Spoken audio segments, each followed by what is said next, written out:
Hey y'all, it is I, Anthony the Canadian Guy, and welcome to Wrestlesode. Today we are talking to God's gift to wrestling, our savior, Michael Richard Blais. Now, MRB has been wrestling around the Alberta scene for well over a decade, trained by people like TJ Wilson.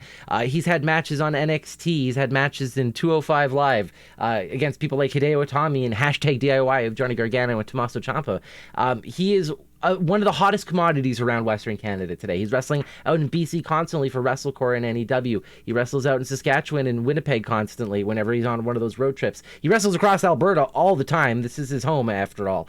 And we love him here. He is our savior. And I can't wait to bring this one to you. This was such a fun chat. The Q&A section was very lively.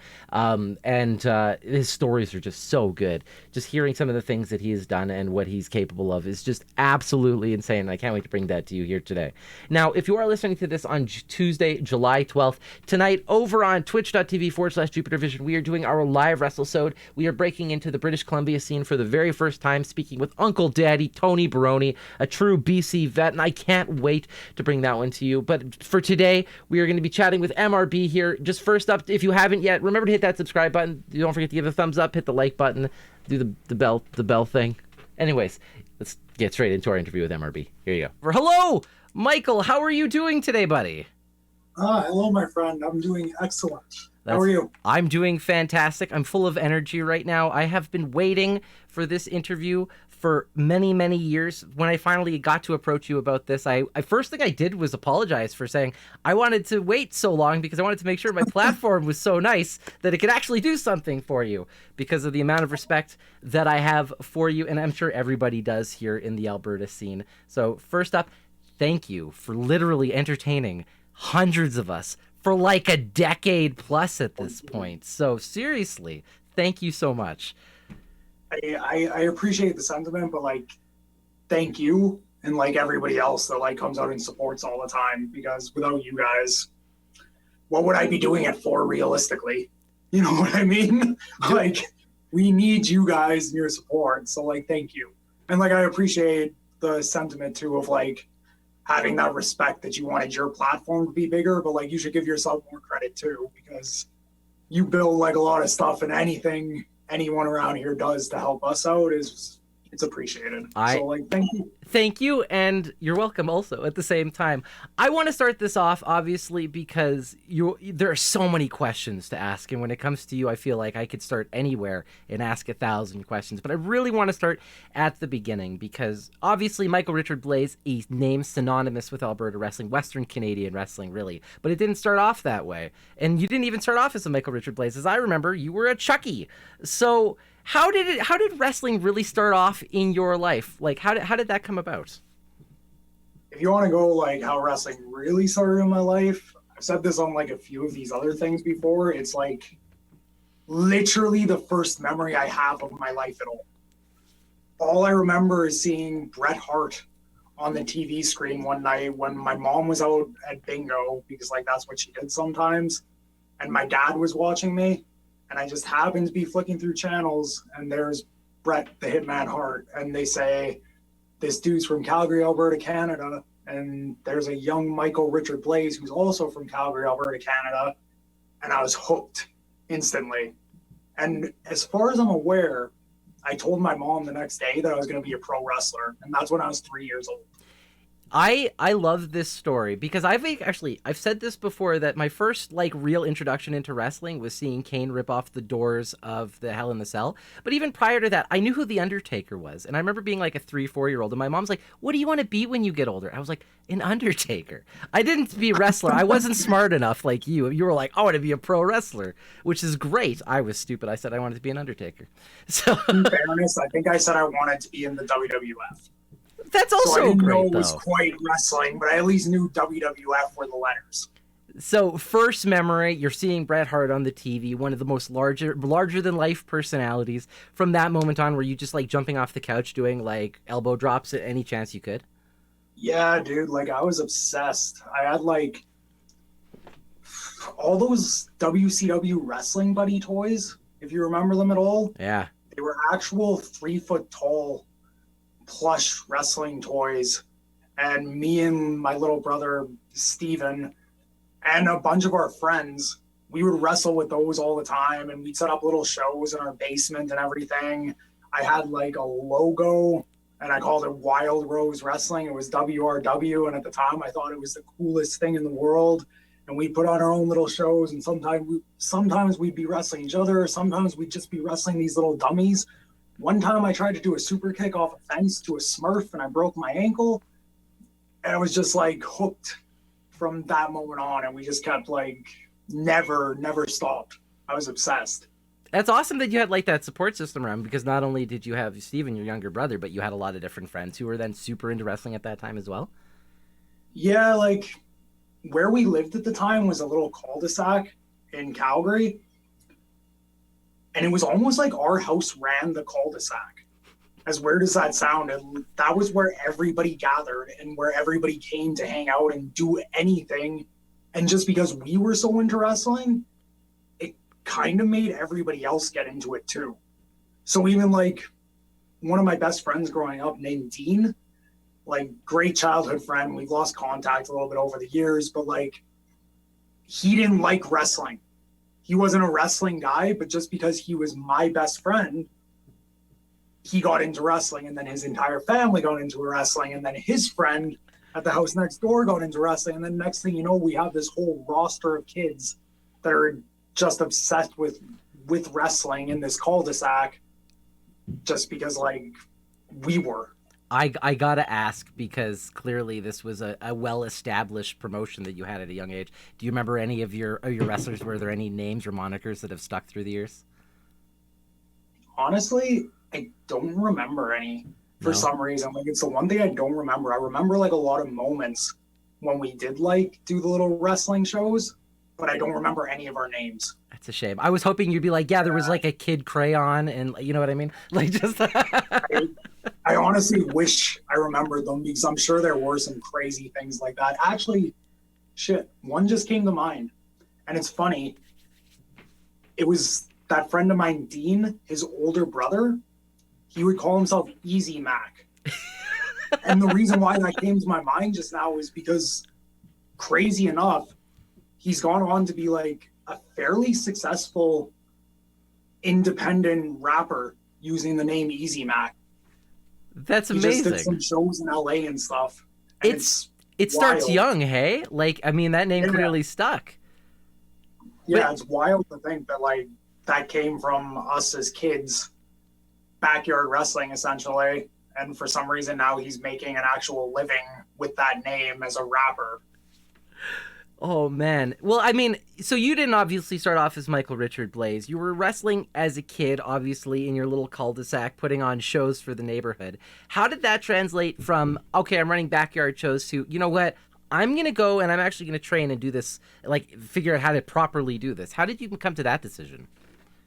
So eventually we moved from that cul-de-sac, and we kind of lost a lot of our contact with a lot of the people there. Because we moved from the cul-de-sac, Dean and Mac moved from the cul-de-sac, and we weren't super good friends with everybody else. So it just kind of fizzled away. And not everybody kept obsessed with it, except I did. So at that point, I didn't have other kids that wanted to do this stuff with me. And in my mind, I'm 11 years old, and I think, I'm old enough now, like I can train. So I got obsessed and started looking for training schools all over the internet. And then I actually found, do you remember when Diana Hart came out with that book about the Hart family? Like in like the early 2000s, mid 2000s? 2001. Yeah. I found Matt Ratz. Then through that, I found a book signing that Diana Hart did. And I went and got the book and got it signed. A, because I was obsessed with wrestling, so I was going to get the book anyway. But B, because I wanted to ask her how I could get into Mat Rats, even though I was only 11 years old. And she actually like looked me up and down. And at the time I've told the story a little bit of how I grew up as like a fat kid or whatever. And I was bullied a lot, but it played in my favor because she looked at me at 11 and was like, oh, you're actually like a big kid. Here's the phone number and everything. And it took a few months of convincing my parents actually let me call the number and try to get ready to train. And keep in mind, I'm only 11 years old at the time. So the fact that I managed to convince my parents to let me call that number at all is kind of crazy. And like shows how much they've supported me. Right. But I called that number and Mad Rats had just closed. But the number, the little message thing on the number mentioned StampedeWrestling.com and to go check out StampedeWrestling.com. So I went and checked that out. And then for a few years, I just checked out that website all the time. Until 2003, there's this show that AJ Styles was going to be on. And at the time, AJ Styles was my favorite wrestler in 2003. Like, he could do no wrong. He was the coolest guy in the world. So I had to go. I had to go no matter what. And I went to that show, and that's where I saw Teddy Hart for the first time, TJ Wilson, Harry Smith, Johnny Devine, Natty Neidhart, a ton of people that are like synonymous with wrestling here. I saw them for the first time there. And after the show, I got the chance to talk to Teddy, who told me about his school, which was BJ's gym. And 3 days later, at 13 years old, I was signed up for it. That's insane. So I've heard the stories that, you know, you go to the gym at the first, you were just like kind of watching what they were doing, just kind of sitting off to the side in training. But how did it eventually be that TJ actually took a liking to you? Because it was you and BVD training together at that time, right? Yeah, so it was me, BVD, Alex Plexus, and Evan Adams. I don't know if you remember Evan Adams when he came to Clandestine. I remember the death match. Oh, for sure. He came out with Thaddeus. Yeah. I know Evan. So that was like a big reason why he was here for that, was because I just had a chance to be able to help him come do something he wanted to do. And I've known him since I was a kid, and we came up together. So that was the four of us. I was actually the first one to start. And funny enough, my very first day, I don't think anybody knew I was new. So my first day was just like Pete Wilson and this guy at the time named Nick Nog giving me back suplexes and hip tosses and snap suplexes and all these things that I've never bumped before. I've never gone in a ring before. And it was actually this guy, Turtle Boy Jason Carter. I don't know if you would have ever heard of him, but he was that's like, not one I recognize. He was kind of like well known in Stampede Wrestling from 2003 to about 2005. Right. And he was like pretty good in his own right. Him and Ravenous Randy were the ones that kind of noticed for like 2 weeks I was just getting thrown around and didn't know really what I was doing. So at first they took me under their wing and showed me basic like back bumps, flip bumps, things like that. Then BVD came around, then Plexus came around, then Evan Adams came around, and it was us for about a month just doing those basics with Randy and Turtle. And then all of a sudden TJ came back from a tour of England. He was gone for about 6 months, I think. And he came back from that tour and he just saw the four of us in the ring all the time doing our thing, and like with some direction, but not a lot of direction, really working hard to what we were being given. And one day he just looked at all of us and he said, do 50 squats, just like body weight squats. So we did our 50 squats. And he was like, okay, cool. And then he just watched this training with Randy and Turtle. Then the next week he said, okay, do 70 squats now. So we did our 70 squats. And then he was like, okay, cool. And he just kept watching us train. Then the last week, he comes in and he's all like, okay, do 80 squats. And we're like, can we just do the 100? Like, you're clearly building us up to 100 squats, and we know that's something you do. So can we just try to be like you and do them? And he was like, okay, if you really want to, like, give it a go and see if you can still do this training class after that. So all of us do our 100 squats. And then we keep training and he watches. And when we're done that day, he's like, okay, I'm going to Japan for 3 weeks. But because I can tell that you guys really want this when I come back, I'm going to train all of you guys. And then that's exactly what he did. He went to Japan for 3 weeks and then he came back, and it was just full on from there. It started as 2 days a week, then it turned into 3 days a week, and then all of a sudden me and BVD are going 5 days out of the week and just training hard with TJ 5-6 hours a day. That's insane. But talk about the knowledge that you can gain from that, right? Because getting trained by somebody like TJ Wilson, like, people would pay good money for that kind of a thing these days. I've said this a few times, like, just online and writing and to people, and even like, not even where anybody would hear it. I've told friends this. I'm not even close to the wrestler I am, but more importantly, I'm not even close to like the person I am without TJ. Because TJ instilled such a like work ethic in the four of us. And not only a work ethic, but also this attitude of wanting to just be good people and always wanting to like pay that forward too and help other people out.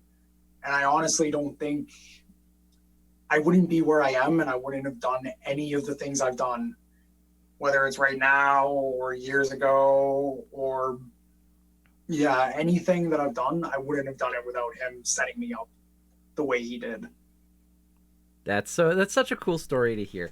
Now, you went from that, you're training, you're 13 years old, you're in the gym with BVD, and then one day I'm watching NXT, and then there you are standing across the ring from like Gargano and Ciampa, and I'm going, okay, there's MRB. It took me a while to realize that was you at the very beginning, but how did something like that come about? Like, how did you go from training in a gym to actually being on like television?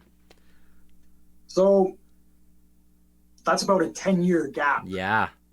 Skip there. How did you guide yourself to that? Because that's something that like 99% of wrestlers like dream to do. They try to aim for that, to get on TV, to get that opportunity.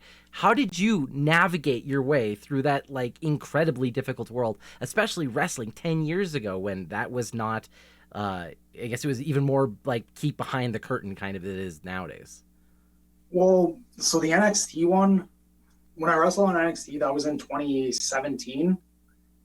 And between the time that I trained with TJ and up until then, mostly me and Brandon, because Evan Adams moved to Ontario, Plexus moved to BC. Me and Brandon were just grinding here constantly, wrestling for PWA, wrestling for a promotion that was in Lethbridge at the time called Power Zone Wrestling, wrestling for Stampede Wrestling. We drive to BC every month at the time and do ECCW out there. We did a lot of stuff in Saskatchewan with HIW. So we were just grinding that entire time. And navigating those things, for me, honestly, just took mental. And I tell like a lot of the people now this, and a lot of the people that I'm lucky enough to help out now and that ask for my advice. This is more of a mental game than it ever will be a physical game.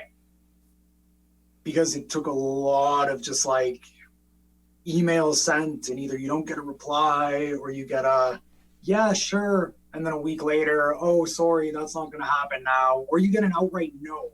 Or you get a, yeah, but not right now.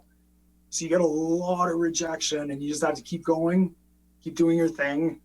The first actual inkling I had of any of that sort of stuff was in 2013. Me and Sheik Shabazz flew ourselves to North Carolina to go to a Dr. Tom Pritchard seminar. And when we went there, Dr. Tom took like a real big liking to the two of us. And while I was there, I actually ended up winning this like best in class thing for the week, which was pretty cool to have like Dr. Tom and Tully Blanchard and Gerald Briscoe say like, out of the 10 people that showed up to this thing, you're the best one. And we're going to give you this scholarship thing so you can attend other seminars and other tryouts places. And that was the first time I really got an in anywhere like that. So then I would send Dr. Tom emails and like ask for his advice. I sent Jerry Briscoe a couple emails sometimes and would just ask for his advice, and he'd give me some pretty decent advice on it. And yeah, then it was just a lot of seminars and tryouts after that. I did Harley Race's seminar and tryout with some New Japan guys and WWE guys 2 times after that. I did one with Evolve. And then luckily, I had TJ, who was always in the background. Like, I will always say this, he was always in the background being my like mentor. So if I ever questioned anything, I'd go to him and I'd be like, hey, does this make sense to you? And he'd help me out and he'd like explain it to me. I'd send him my matches. And one day he was finally like, okay, you're ready for this. Like, let's see if we can get you in for a tryout or whatever. And it took a while to do that. But while it was taking a while for the tryout to come, I got a lot of extra opportunities. And that's where wrestling Braun Strowman on Raw and wrestling on NXT and wrestling Hideo Itami on 205, that's where all those things come into play. It's just grinding and doing the extra work and sending the emails. Just don't give up. So what you're saying essentially is that you basically have to have like the toughest skin because, and I like to say this is the key to success with anything, is that you have to have 1,000 failures before you ever have a taste of success. Would you say that's essentially the reality of wrestling as well?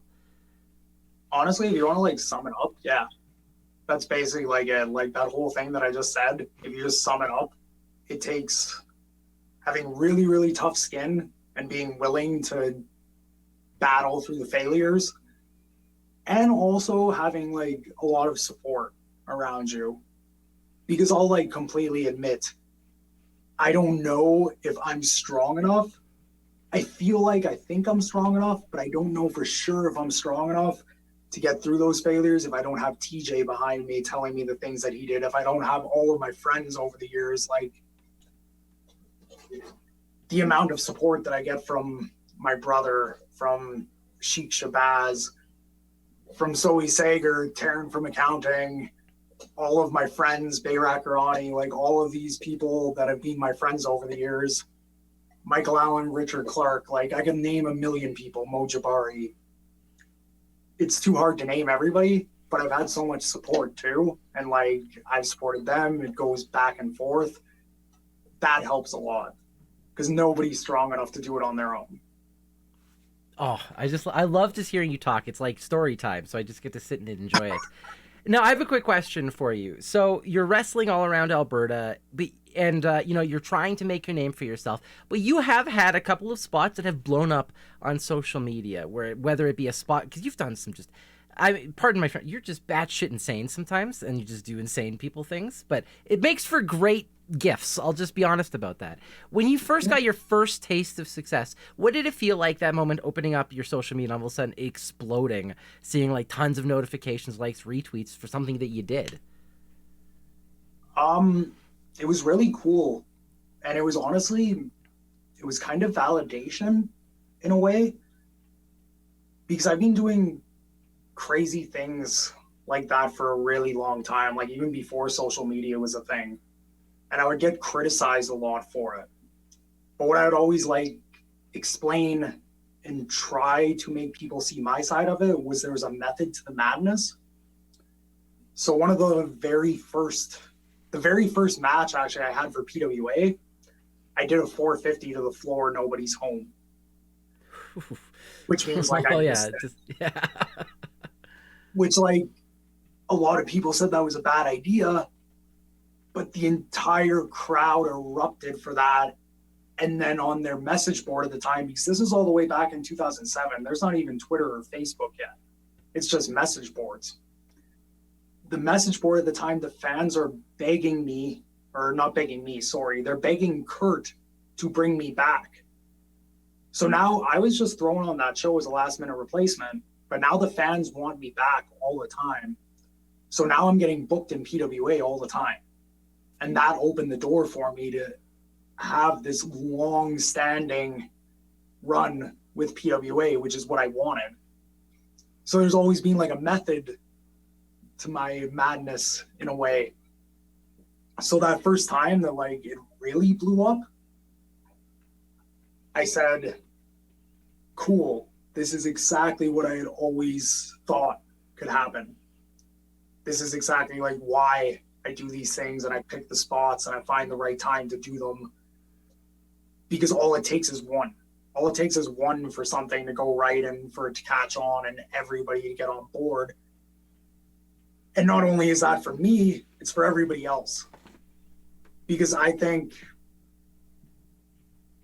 everybody in this area in Western Canada, we were kind of cut off for a while from the rest of the wrestling world.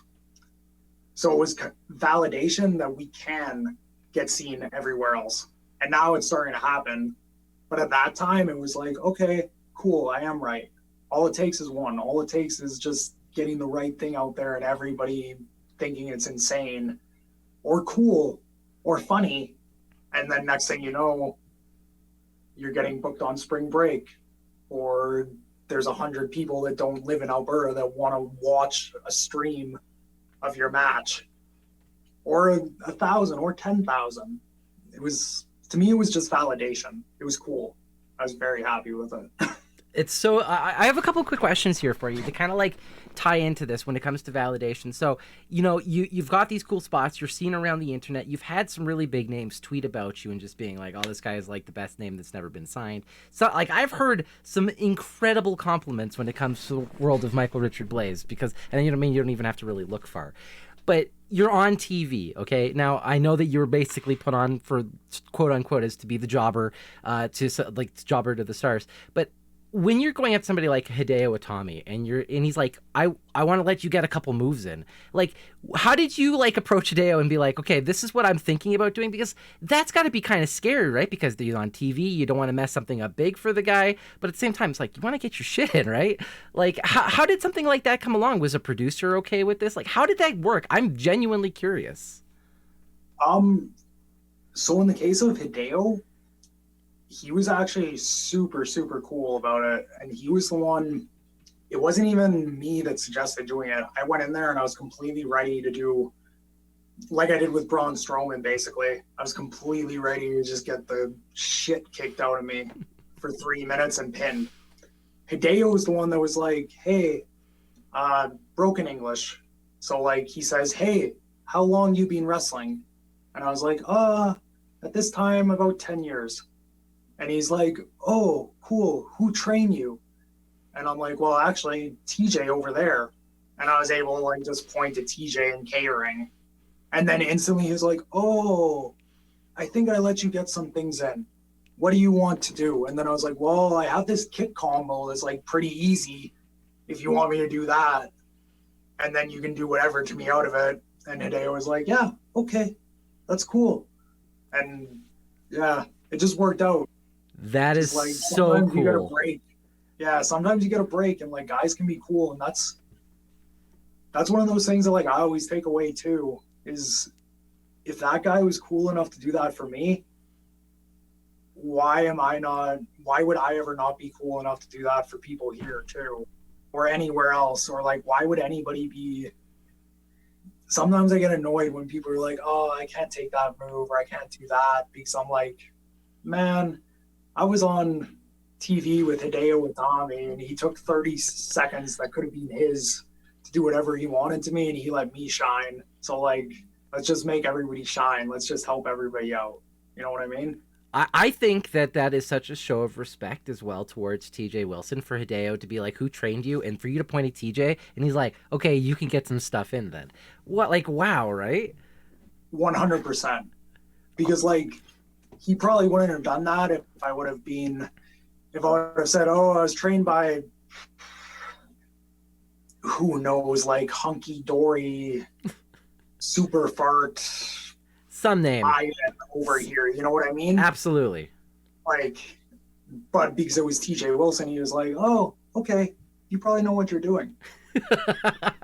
Well, it clearly shows, because like I said, when it comes to the Canadian Western Canadian scene, you are a name these days that is completely synonymous. So let's talk a little bit about the scene these days. You are in demand, whether it be in Alberta, BC. I've seen you wrestle out to Saskatchewan a few times. It just seems like every time I look, you're just in another province. How does that feel? Like just being able to go week to week wrestling for all these different promotions all across these major cities in Western Canada. That's got to be something special.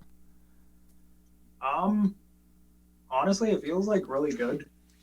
And I'm very confident now in my skill level. And I completely believe I've earned and deserve all of these spots. But I never forget how much of a privilege it is. And that I'm very, very grateful that people see what I do and they think it's worth giving these spots to me. Because when it comes right down to it, they could just be like, oh, you're not that great, and not use me if they wanted to. But the fact that my confidence and my ability obviously shows enough and they like it enough that they're going to give me these spots, it's a privilege and it's very cool. It makes me very happy. Again, kind of validation that everything I've been doing all this time has worked and has been worth it. And yeah, it's awesome. I love it. And especially like a lot of the stuff that we have going on right now in all these places, I love going out to WrestleCore every month in BC right now because they do such wild, crazy things out there and are just letting me and Taryn and Steven go wild with the clandestine stuff. So I love that. And then it just lets us come back and bring some cool things to places like RCW to love wrestling. And yeah, I love it. I can't get enough of it. I have been dying to go out to check out some of these shows out in Vancouver, be it a WrestleCore or an NEW, or even going out to like the Okanagan and checking out some of those like inner provincial promotions. There's so many great names wrestling out of the BC scene. I don't want you to pick favorites or anything like that, but is there any names out there that you haven't had a chance to step into the ring with yet that you would like to? That I haven't had a chance. Yeah, because you've had some great names with some big names out in BC already, but is there any names out there that are still kind of straggling behind? So I'll give you a tag team one. Okay. And the singles one. Sure. And that's not like there's so many out there I haven't had a chance to wrestle yet. So there's a lot that I want to wrestle. Like I could toss Nicole Matthews on this list if I wanted to. And like I would love to wrestle her. I would love to wrestle this guy named Bishop, who I haven't ever wrestled, even though we've been around both for a long, long time. Okay. Judas Icarus, I would love to wrestle. Mm-hmm. But if I had to like give you one answer for each, for singles, I really, really, really want to wrestle Elliot Tyler. Okay, nice. Yeah, he's just like... I'm surprised that one actually hasn't happened yet, based on all the names that I would have assumed Elliot Tyler would have been one of the first that would have popped up in that kind of matchup. Not quite yet, and I really like to wrestle him just because, one, every time I watch his matches, it just seems like he's having a ridiculously good time wrestling, which to me is cool because it means I'm going to have a ridiculously good time wrestling him and we're probably going to make some magic together. But two, he's just really fun to be around. Like he's a very, very cool dude. And I very much appreciate Elliot Tyler. So I would really like to wrestle him. And then the tag team one, I wrestled one of them on my first WrestleCore show. But I haven't had a chance to wrestle. So the one that I wrestled on the first WrestleCore show was Miles DeVille. Right. Haven't had a chance to wrestle his partner Sebastian Wolf yet. But his State of Emergency, I truly, truly believe this, and I've tweeted it a couple times too, and I'm not just like blowing smoke or anything. I honestly think they are the best unsigned tag team in wrestling right now.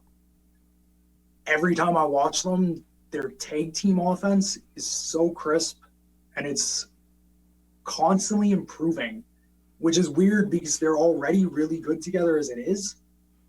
So the fact that they keep getting better and better and better and everything they do is so intense, it's so crisp, it's so good. They have this look together that's just ridiculous because it's just so hard to explain. You'd have to see them, especially in person. But yeah, State of Emergency. Elliot Tyler singles, State of Emergency tag team. I love this. I know we're running close to out of time here. We do want to get into the Q&A section, and I know there's a lot of questions, but I do have to ask you, if you had to step across the ring from State of Emergency, who would you like to have in your corner? I know I bring a little bit of heat around here, but yeah, Who's standing beside you in that match? So right now, it would be Stephen Crow. It would be my brother because we're doing this tag team thing together.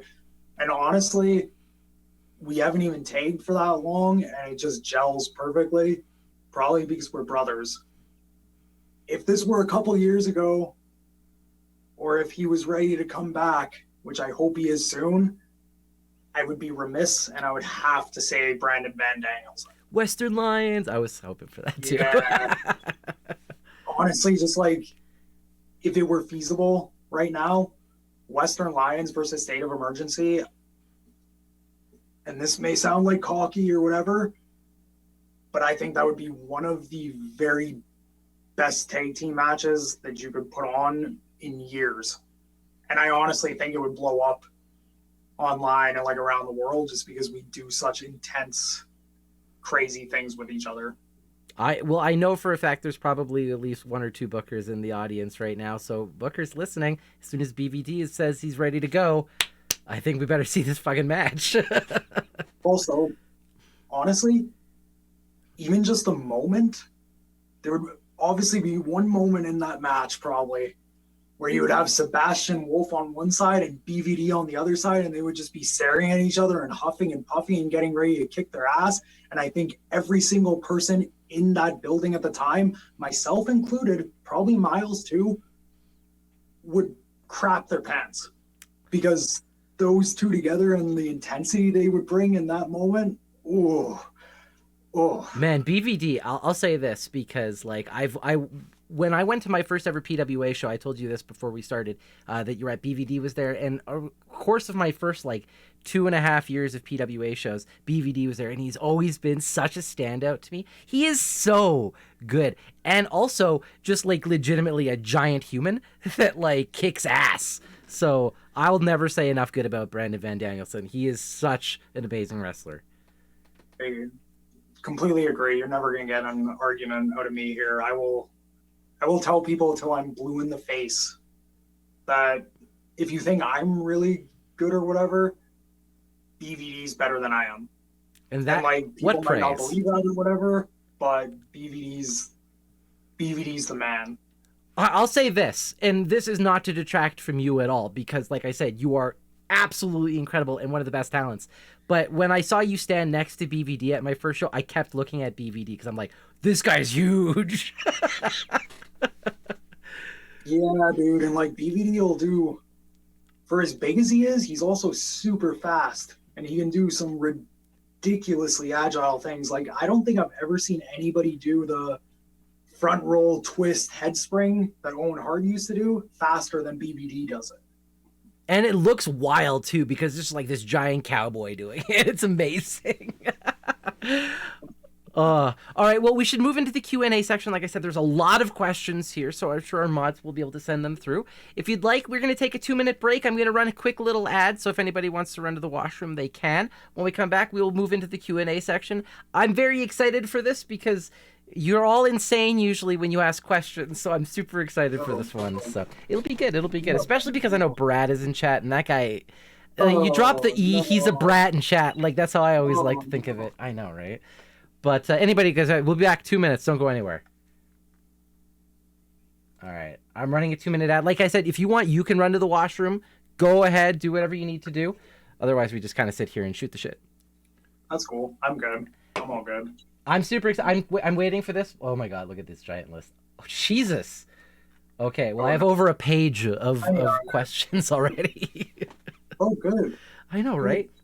It's actually, like, I was really looking forward to this one because I tweeted it earlier, but I've never done a live thing. And it's very rare that I get like to answer fan questions like that or just any questions because obviously Bayrat's not a fan. But like he'll have something wild in there and it'll be fun to answer.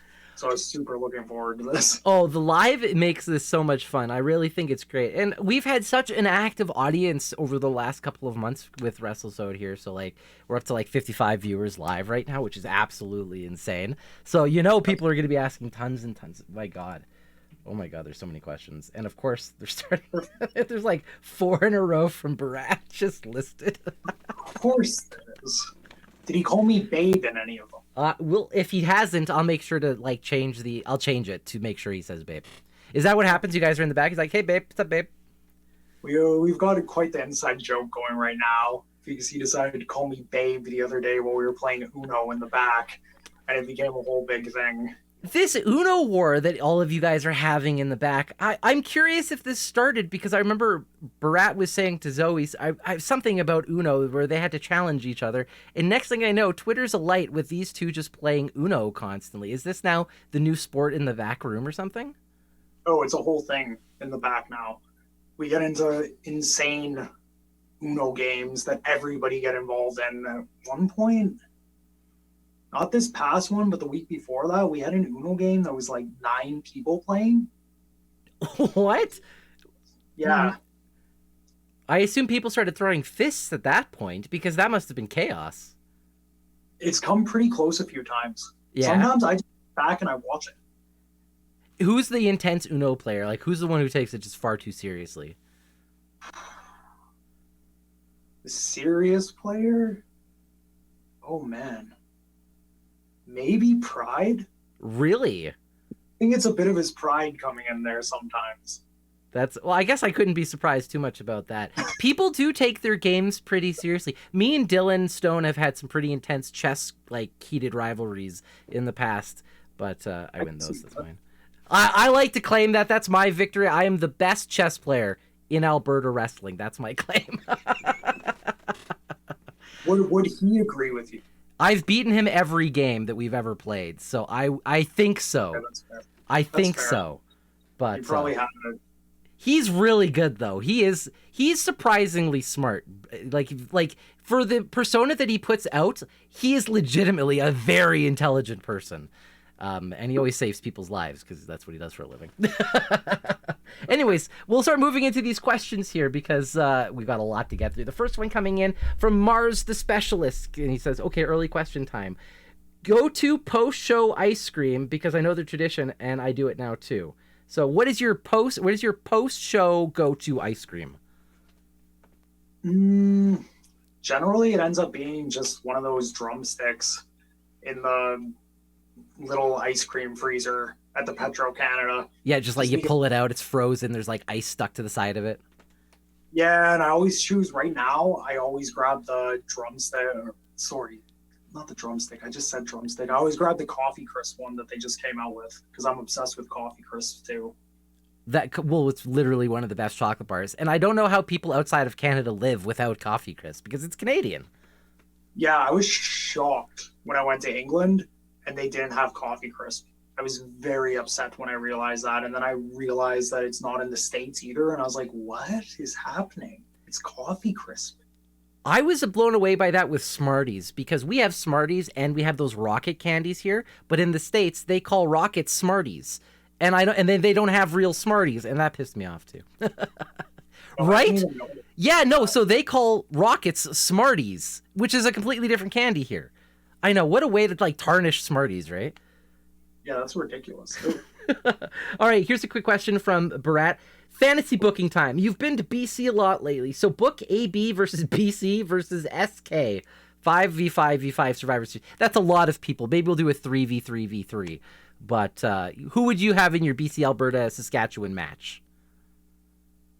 Okay. If I try to do 5 and 5, I'd go BC would be State of Emergency. There's 2. So Miles, Sebastian, Elliot Tyler,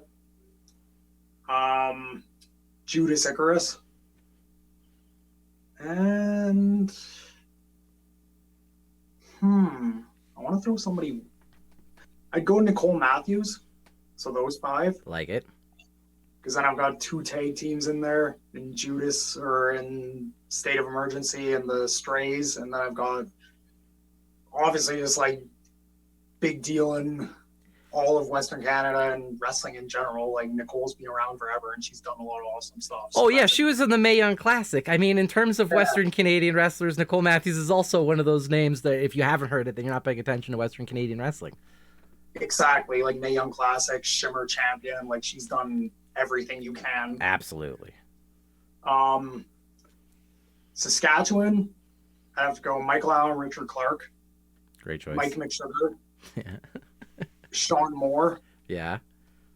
Alexander Prime, and let's go Cannonball Kelly. Nice. Yeah, I don't know if you've ever seen Cannonball. But No, I have definitely seen Cannonball. It was just not the names that I was expecting to come out of there. I thought you were gonna be like, let's get some more because you gave like Alexander Prime and Art Prime and Moore and stuff, like they're the tag team and everything. But I was expecting somebody like, oh, we'll just throw Davey in there or something because you had the Sask Boys. But no, you didn't do that.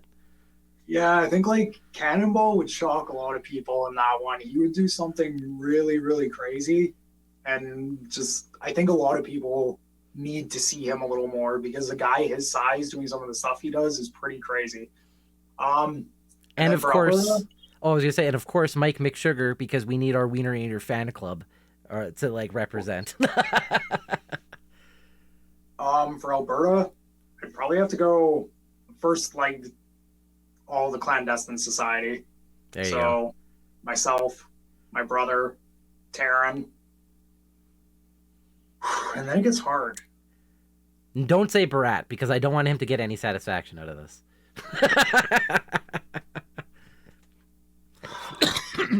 Excuse me. I honestly have to probably,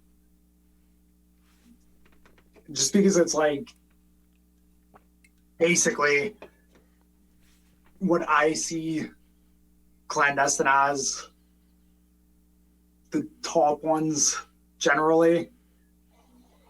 I would have to probably put Bayrat and Zoe in there. Oh, you're still putting him in there. If I'm not allowed to put Bayrat in there, and we're like just going off who's wrestling currently, because I'd have to throw BVD in if there you BVD go. was wrestling right now. But if we're not, if I can't put Bayrat in, I'd put Pride in. There you go. All great answers. I just like to give shit to Barat because he's such a nice guy, but he doesn't like to be. Like, he likes to think he's not, but he is. He really is. Behind the scenes. He likes to play the bad guy, but he's a nice guy. He likes to play like the joking older cousin. Do you know what I mean? Yeah. Like that's really what he does perfectly. Talking about that, from Barat, you and TJ Wilson versus who and who? Oh shit! If you get there you go, having TJ Wilson in your corner. Pardon? Is this like anybody ever? Yeah, this is. I'm definitely putting that out there, right? So anybody ever. So if it's just like of all time, I would have to do me and TJ against the British Bulldogs. Nice. Oh. Yeah, I think like the two of us against Dynamite Kid and Davey Boy would be pretty insane. A lot of love there for Stampede Wrestling. I think there would be a lot of that's just I love the thought of that. That's like classic. I want to see like old school. Ugh.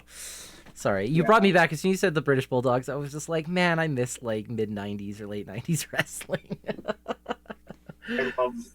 I love the British Bulldogs and like Owen Hart, Bret Hart, obviously like all that Hart Foundation crew and everything. So good. Oh, for sure. All right, well, we've got a whole bunch here from Barat in a row. I'm going to skip him for a bit and then come back just so we ask more other questions. Here's a question from Shout. The all-time classic movie, Ready to Rumble, starring Sting, came out in the year 2000. How much did this movie contribute to your goal of becoming a wrestler? Honestly,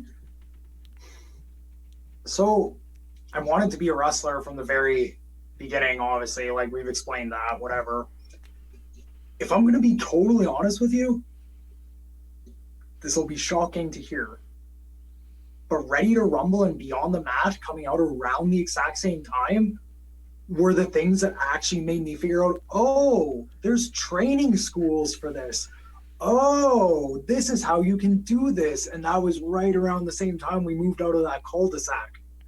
So honestly, Ready to Rumble contributed like quite a lot to my goals of becoming a wrestler because it was one of the fundamental things that let me realize, oh, there's wrestling schools. I just have this picture of like 13-year-old MRB just going like, where is Sal Bandini's school? Oh. Like Dude, I literally thought, and what's funny is because when I started looking stuff up, I heard about the dungeon, obviously. Right. Realistically, I think Sal Bandini is actually based off of Stu. I can almost guarantee that it is. Almost like everything about him says Stu. Even like the sweat jacket or the sport, like, you know what I mean? Like the jacket even. Like everything says Stu to me, but I was like, I like Sal Bandini though. Yeah, so like I was basically looking for Sal Bandini. And then that led me to Stu. And then that led me ultimately to Matt Rats and then BJ's and blah, blah, blah. The whole story I already told. So Ray O'Reilly was a big contributor. That's amazing. Have you ever had a chance to meet David Arquette? No. Would you, though, if you had that opportunity? Oh, I would love to meet David Arquette. I would love to wrestle David Arquette. I would love to see that. Is he still taking active bookings from time to time, or is he kind of slowed down at this point? I don't think I've seen him take an actual like match booking for about honestly maybe since everything started in 2020. That's a shame. I don't think he's had an actual match since then. I would be such a draw. Like if David Arquette was coming to town for a show, I would be at that show for sure.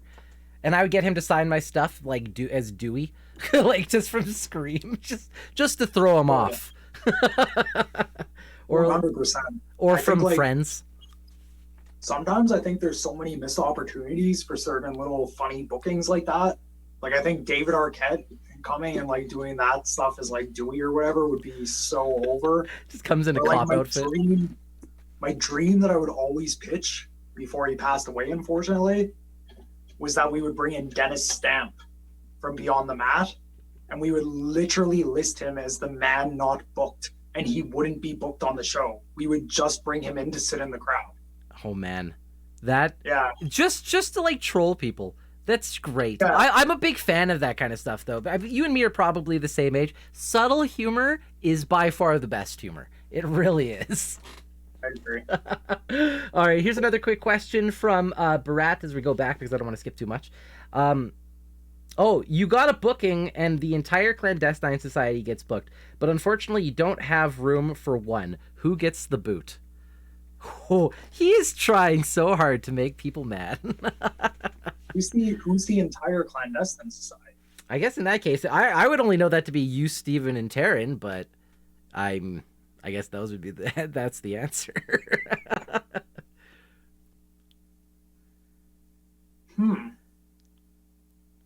So I have to boot one of those two? Mm-hmm. Or you could boot yourself. You could be humble and be like, they're the real stars. You don't have to worry about me. Take them. But that's like totally the boring answer. I'm sorry, Steven. I'm gonna have to boot you because like Taryn crunches the numbers. She's the one that's gonna make sure I get paid the right amount. She's gonna make sure the gas is covered. She's gonna make sure everything's covered. Like I can just sit back and relax and do my thing then. I will make you feel a little bit better during our interview that I had with Steven. He also kicked you from his car. So there you go. That's what we do. We're brothers. I get it. I do the same with mine too. I would totally happen. Here's another kind of question that kind of like coincides with that. Is the society full, or does the Savior have his eyes on anybody else joining the society? I always have my eyes open. And honestly, I always have my eyes open, and I want this to be a much bigger thing than it seems to be on the surface. Because when right now it seems like it's only 3 people. But the way I see it is that little quote that I've been saying for us is we make everywhere we go and everyone we touch better. I want that to just be the mantra for everybody. So I'd be open to a lot more people joining over time. So there's eyes. There you go. So there's always a possibility. But not for Barat. Okay, perfect. That's great answers. All right. Here's a great question. I would say not for Barat, but Steven's been pitching really, really hard to the upper brass of the Clandestine Society to have Barat be his bodyguard. I'm fine with that, actually. Go ahead. That's totally fine with me. We're becoming a little more open to the idea as the pitches go on, because Steven can be a little bit of a brat sometimes and he might need help. But we'll see. If you ever need a goofy interviewer, my application is on the table for the society, just so you know. Good. I'll keep that in mind. Thank you. All right, quick question here from Shout Out a Cloud. This is the Shout Out a Cloud question. You've won countless championships throughout your career. Is there a specific championship with the win that stands out as being extra special? So I have been lucky enough to be seen as worth winning a lot over my time frame, and I've worked my ass off to win those as well. The most important one by far to me is my very first one, because I won the Stampede Wrestling British Commonwealth Mid-Heavyweight Championship in 2006 when I was 16 years old. And that's such a big deal to me because I'm a stat in the history of wrestling now. I'm the youngest ever Stampede Wrestling British Commonwealth Mid-Heavyweight Champion, and that's listed in title histories with Bret Hart, Dynamite Kid, Owen Hart, Bruce Hart, literally a sea of legends that held that title. So it's hard for that not to be the most important one. What a great answer, too, because, like, that's not an answer that you could hear these days. That is such a long retired championship that, like, to have your name on that, like you said, that is a mark in literally the legends of wrestling, which is, wow, what a cool thing to be able to say, hey? Oh. Yeah, I can't trade that accomplishment for anything, really. Well, that's one of those things where it's just like, it's in itself such a milestone or such an accomplishment that it's just always going to live on like a pillar, like just on itself. Here's another quick one from the question from the Wrestling Rodeo. Besides TJ Wilson, who else has helped develop your career the most, and why is it Barat?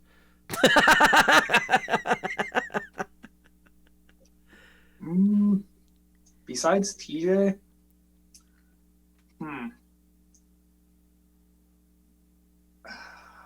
I'd probably go with Dr. Tom. Yeah? Yeah, Dr. Tom Pritchard, because in that 2013 time frame, it sounds weird because it was just like seminars that I was applying myself to and everything, but I attended enough of them from 2013 to late 2014 that I basically did 3 months of training with Dr. Tom. And he always remembered me every time. He'd always pull me aside and we just have like life chats and talk about whatever, and I'd be able to pick his brain. And so it's really hard to come up with another answer other than him. I actually guess I'd probably say Dr. Tom would be the top other than TJ. And then there'd be a lot of other ones that helped me along the way too. Honestly, Lance Storm helped me a lot when he was booking for PWA. And I actually have to just give credit where credit's due, like Kurt Sorokin, just giving the platform to wrestle for PWA for as long as we did and the big shows that we had. And he would always give me a lot of good advice too and bring names in and stuff that would give all of us a lot of good advice. That helped a lot. But yeah, probably those are the three that are springing out to my mind right now. Dr. Tom would be the top, though. That's a great answer, too, because like you had said, like you were able to send him emails. He was willing to give you advice. And that is another email that people, I think, would be dying to have their ability to send an email to and ask a question. Here's a good question from Big Vision. Do you think there can be too many local wrestling companies, or do you believe that they're more the better for everyone kind of a thing?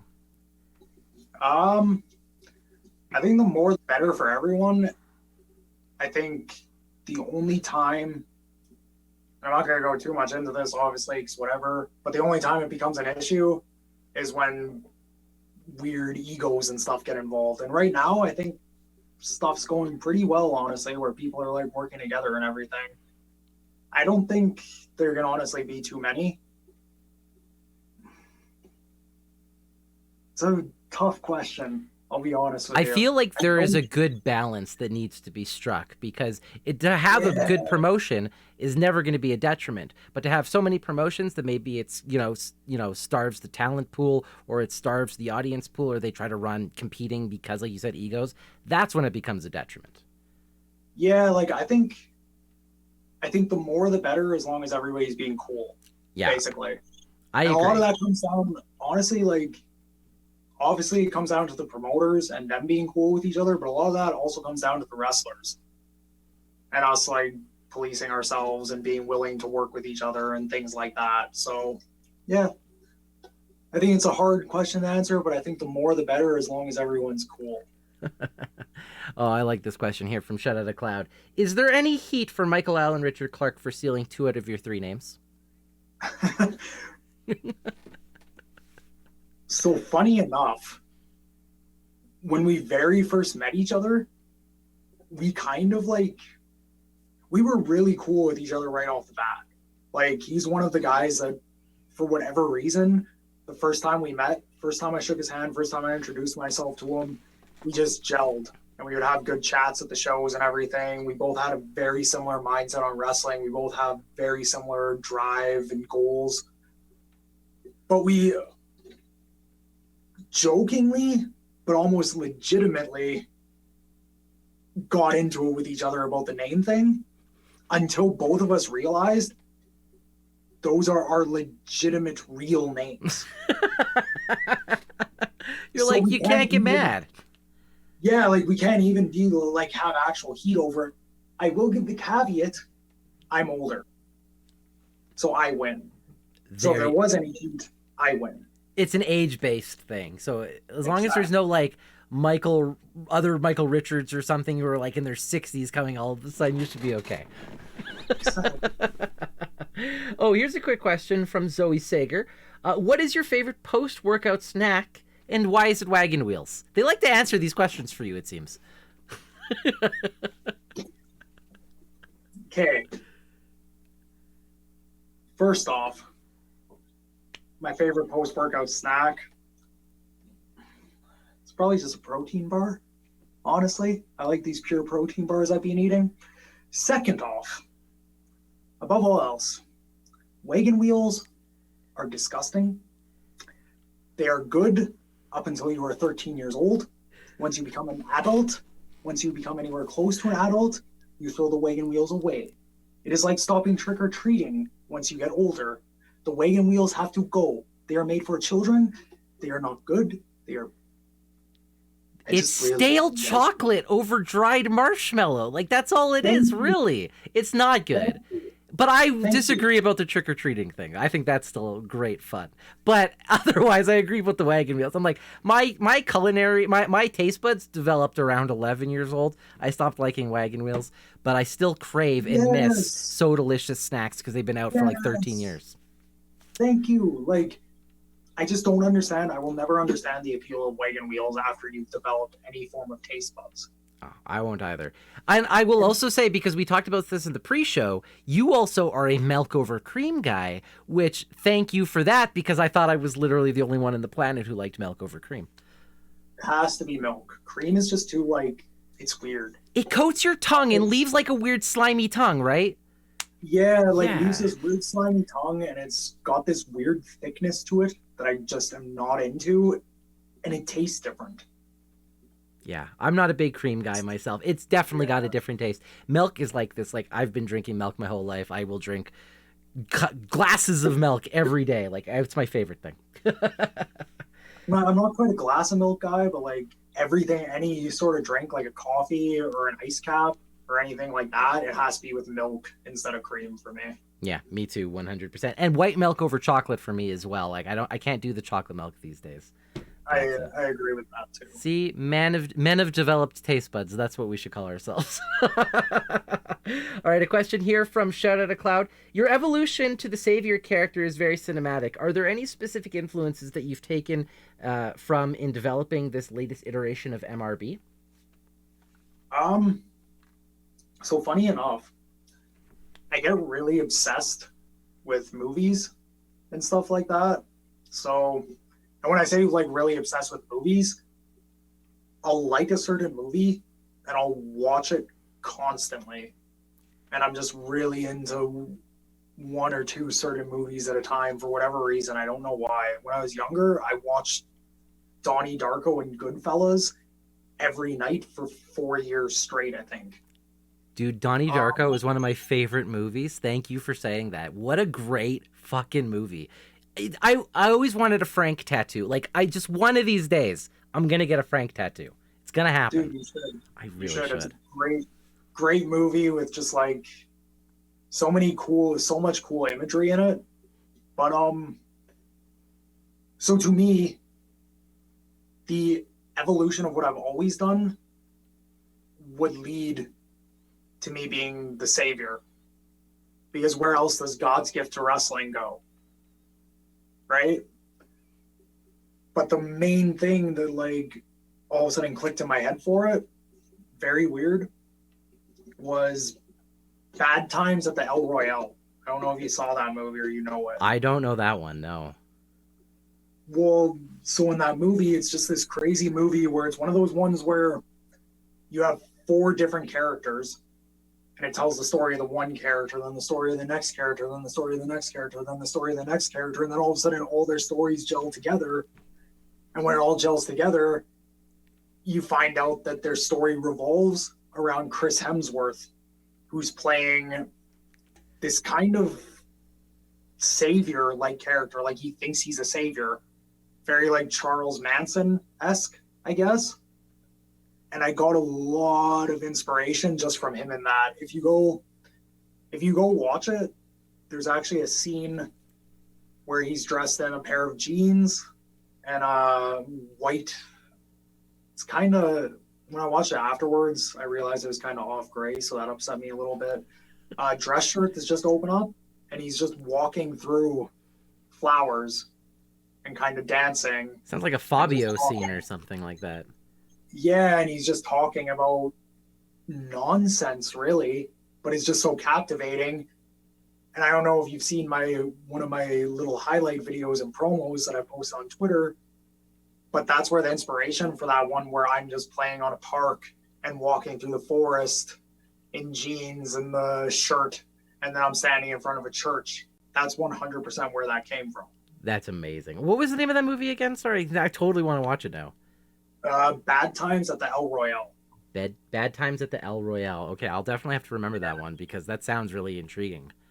Yeah, and then so that was the big main one, and then obviously just you see a lot of different stuff like that in movies and everything. So I took a lot of it from movies, and then I'm really big on listening to lyrics of songs too. So if a lyric jumps out at me that's very emotional, very emotionally driven, I'll find a way to think of that and tie it into my life and then into wrestling. And then I will take that and I'll find a way to tie it into telling everybody how I feel and thus they should feel based off this song lyric. I love it. It's so cool though, because like you're taking inspiration from so many different mediums, movies, music, all these different things in order to guide yourself and how you would like to portray yourself essentially. I love it. All right, we have a bunch of questions still to go through. We've already been an hour, so I think we're going to try to like lightning around some of these ones though. So, here's a question from JJ for peanut butter flavor. Are you a creamy over crunchy person? Creamy or crunchy? I'm a crunchy guy. I was creamy when I was younger, and then all of a sudden something clicked in my brain, and I was just like, I need this texture. You want the crunch. It's a nice thing to have. I like it, especially in a sandwich when it's all you've got. You need that crunch. I agree. Question here from Big Bad Boris. Do you miss your ice cream light? I still keep the tradition of the ice cream light going, but I do, deep down inside, I miss that dedicated light. Touching right here. My heart I hurts need for a you. moment. We're going to need a short 3-second moment of silence for the light. Okay. Okay, good. Cardio or weights? Weights. I'm really into actually doing a mix. Like, I really like lifting weights really fast, basically. So you're Not going for quite like CrossFit, speed. Yeah, not quite CrossFit, but similar in a way. But if I had to choose one or the other, it's weights. You did 100 squats when you first started training. What's your personal record now for squats in a row? Oh, damn. My personal record for squats now in a row, actually, I believe it was 3,500. I'd have to double check on my Instagram, but I'm pretty sure it was 3,500. I did it in a row. 5 days after I had my pec surgery. Well, I guess you were looking for something to do, I suppose, then, hey? Yeah, legitimately, because I had this goal. I can't remember like off the top of my head. I'd have to go look in my logbooks and stuff. But I want to say I had done 3,000 before at some point. And then I got my pec surgery, and I was like, well, I literally can't lift weights, and I'm just at my parents' house sitting around doing nothing. And to me, I want to show that, like, just to myself, I want to show that I'm still working my ass off. But then also, if it motivates anybody, that's cool too. So I was like, yeah, if I can't do any upper body stuff, why not just do lower body, and I'll do 3,500 squats and beat my old personal record. It's the only time I'm ever going to try. So could you move at the next day? Like, was that even a thing? It was very, very hard. And I was moving very gingerly. I would imagine you'd just be jello everywhere. I couldn't even possibly think of standing the next day after something like that. Yeah, my legs were very messed up the next day. Oh, man. All right, a couple more quick questions here for you. This one came in from Cheesy Bum 1988. Is there someone you would love to wrestle in the near future that you haven't had a chance to really wrestle yet? Or who would that match be with? I kind of said that about BC, but is there anybody out there in the ether then that you would love to wrestle? Is this like anywhere currently at all? Yeah, I would say so. I'd have to probably put AJ Styles up there. Love it. Just because, like, favorite wrestler in 2003, and somehow as many times as PWA's brought him in and, like, I've worked shows with him and stuff, I've never had that chance yet, and I'd really like to do that. If I had to pick somebody that was a little more realistic right now, because obviously I'd have to get to WWE tomorrow to wrestle AJ soon, I'd go Matt Cardona. Nice. Well, he's been getting tons and tons of publicity all over the place. I would say probably one of the best wrestlers to come out of the pandemic, because he did so much for things like GCW and all that kind of stuff, where he made such a name for himself just doing whatever the hell he wanted, and everybody was totally into it. I 100% agree, and I also think he's extremely underrated in his actual in-ring wrestling, because he does some like really cool stuff that people don't give him credit for. And I also think he's very much my style, if that makes sense. Like, I think even though I do different moves and I'm a little more high flyery, we do a very similar style of work. So I think we would just gel really well. And he seems like a guy that would be pretty cool to kick the ass of. You know what I mean? Oh, yeah, no, 100%. I think that would be amazing.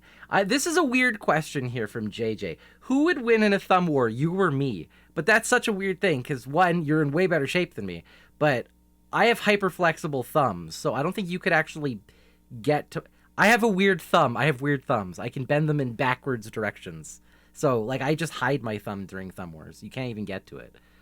What do you mean you can bend it backwards? Are you looking at my stream right now? I'm going to gross some people out when they see this. Well, I'm not looking at the stream right now, unfortunately. But, okay, so you think hitchhiker's thumb, like this, but, like, you can just keep going, and I can, like, bend my thumb basically all the way back. So the top part of my thumb can kind of touch the bottom part of my thumb, bend backwards. So, like, my nail can touch, like, the bottom part of my thumb.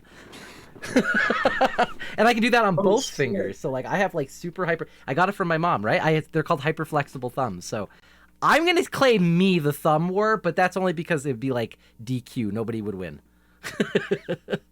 Yeah, I was going to say, like, I think it's going to have to be you then in that case, or it's just going to go to a draw. It's going to be one of those things where we do it all day long until one of us has to sleep, and that's it. I'll just let you win, because I don't need to win that one. That's fine. Chess, though. I'll take you on. Yeah, I think you would beat me handedly at chess. That's one of those ones where it's like, you've been training for many, many years. Chess, that's me. I've been training for many, many years. That's fair. Ooh, here's a fun one from Zoe Sager. Best road trip candy. Oh, sour soothers, easy. Nice. I was eating those today in my car. Yeah, like I really like sour watermelons too, but sour soothers, like that's just the way. You can't beat those. They're classic. Oh, I 100%. They're a classic one, like you had said. Like, they've been around since you were a kid. You don't need to improve them. The only thing that's changed is I think they've gotten kind of like smaller, so you don't choke on them as much. But besides that, I think that's all that's changed. There's these 7-Eleven ones that we usually like always get, like the little group that drives together, my little group that drives together to Calgary or wherever else we drive to. We always get these 7-Eleven ones that they're actually a little bit bigger. Yeah, those ones, like the big sour soothers, those bigger ones. Yeah, they last good. longer. It's nice. I agree. What would you say? Like, can you call out your road trip like crew? Who is the road trip crew? Is it the Clandestine Society? It's usually the Clandestine Society. Zoe, Bayrat, Pride will jump in there every so often. It's pretty much that crew right now. Big Bad Boris was a part of the crew for a long time and will be again once we're back to PWA shows in Calgary. What About Ivan was part of it back then too. But yeah, me, Steven, Taryn, Zoe, Bayrat, usually Pride. Oh, here's a fun one. I've asked this a couple of different times. Who has the best music in the car, though? Like, who chooses the best music? Oh, God.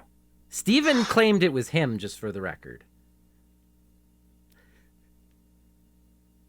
And he says, you don't like country, so that's why he made fun of you during it. So I'm not making this up. These are his words. Well, he's like not lying. Like, I don't like country. That's fine. That's totally okay. People have different strokes, different folks. I agree. Damn, that's hard. I think for me personally, for my taste, I might have to give the win to Zoe. Yeah? Yeah, because she actually listens to like fairly similar music to what I listen to. And then into other stuff too. I think everybody's into like a lot of different type of music. But yeah, either Zoe or Taryn also has like pretty good music taste. Me and her are both pretty big into like AFI and bands like that. So nice. I just like imagine your playlist has a lot of Offspring in it. Like, I just feel like you're at that age where it's just like tons of Offspring just littered through your playlist. I do have a pretty good amount of Offspring. I'm very much into like your My Chemical Romances, The Used, the AFI, bands like that. And for whatever reason, I'm sure like you've heard it from other people if you've had this music question. I'm super into like cover bands specifically. I did hear this actually. Yeah, specifically like usually it's like females covering pop songs but turning them into rock songs. Can you give some examples? Like, is there an example that you can drop for us? Probably like one of my favorite people to listen to in general right now is this girl named Violet Orlandi. And you can look her up on like Spotify or YouTube, but she does a ton of different covers. And for that little period there where I was coming out to a cover of The Unforgiven, I don't know if you heard when I was coming out to that one. I think that one was before me, unfortunately. Yeah, I was coming out to this cover of The Unforgiven by Metallica, and it was actually done by her. Oh, and wow. She's very good. Or even like that promo that I posted recently, the Stairway to Heaven one. The background song, that's Stairway to Heaven, but it's a different voice singing, and it's a different kind of music than the original. That's Violet Orlandi. So there you go. I'm a big fan of covers as well. Sometimes a good cover is better than the original. I'll give you an example. Huge fan of 80s music. Like, I love it. Tears for Fears is one of my favorite bands. But literally every one of their songs I prefer sung by a cover artist throughout the years. Like Mad World, I prefer sung by Gary Jules. Everybody Wants to Rule the World, I prefer sung by Ninja Sex Party. There's so many better covers out there, but for great songs. So I agree with this. Ooh, here's a quick question from Barat. Have you ever tried a Turkish Delight, and are you a fan? I don't think I ever have. I don't remember it. It's not that appealing, to be completely honest. He will just go by as far as to say that he's sweeter than a Turkish Delight. I guarantee that's where he's going with this one. All right, last couple quick questions here because we have gone for quite a while, and I want to let you go before we get too long there. But here's one from the Omen fan. What made you choose to start the Clandestine group with TFA and Stephen Crow? Honestly, so we ran that like Clandestine Society show. Amazing show, by the way. Thank you. I appreciate that a lot. And it was really like, as much as people give me credit for it, it was really just like a big group effort. And they were two of the main people that were helping me with that, along with like Zoe was a huge help with that. Pride was a huge help with that. Barat, Colton Kelly, Ava Lawless. Like, there's too many to list that made that thing happen. So when it comes to like the group currently, it honestly just fit at the time. And me, Steven, and Taryn, we were doing all these shows together, and we just gel so well together in the back and like hanging out and just talking. And they're obviously clearly, like, if you saw the Love Wrestling show where they wrestle each other and you saw the video package beforehand, those were real pictures. They're like best friends, BFFs. And I'm very much like, Taryn's one of my very, very good, like, I would put her up there as one of my best friends. We've had like a lot of good chats and everything, and she knows a lot about me. And then my brother's obviously my brother, so it just made sense. It just works. And we gel really well together. Like, my favorite thing right now at this point is doing our entrance together and just bringing my arms out and having them give me a hug. And for whatever reason, it gives me like, before I had that ladder match at this last one, I was actually kind of nervous. And I was a little bit like, oh man, this is like, we're planning some crazy stuff and I'm a little scared for this one. And then when I got that hug from them, and they were both like, kill it, man, like, we love you, blah, blah, blah. I was just like, okay, I can do this. Like, you guys believe in me, so I can do this, and everything's going to go fine, and I'm going to win this belt, and everything's going to be good. So yeah, it just fits. Speaking about that ladder match, how's your back, by the way? Because that fucking flip off the ladder looked so painful. Everything hurt quite a bit afterwards. I'll be honest. My back actually got the least of it, I think. My leg got pretty messed up, but I'm doing okay now. Just keep pushing forward. Just keep doing my thing, you know. It's just another day at the offices, I guess you would say, right? Like, you've had some pretty crazy spots, and that's just another one to add to the impressive list that you've collected for yourself. Yeah, like, it was certainly a rough day at the office, but just another one. Yeah, exactly. All right, we'll end this one here with this one from Barat. Actually, I think this could be a nice one, but it is Barat, so he probably has malintentions with this. Who is your biggest fan and supporter in everything that you do? My biggest fan and supporter in everything that I do? Yeah. See, I think there's a nice place there for maybe your mom or your parents or something, but, you know, maybe someone else. Who knows? I have so many. I could obviously say my mom. I could say my girlfriend, Tanya. I could say my dad. And they'd all be, like, right there. But honestly, like, and I hope this doesn't upset anybody, I have to say TJ. Yeah. Because he's literally been there for me since I was 13. And he's through, like, every single up and down. Anytime I've ever doubted myself, anytime I've ever been like, oh man, like, can I pull this off? Even to the point of, like, anytime I've been close to, like, hurt or, like, with my pec and stuff like that, and I've been down on anything, he's been there to pick me up.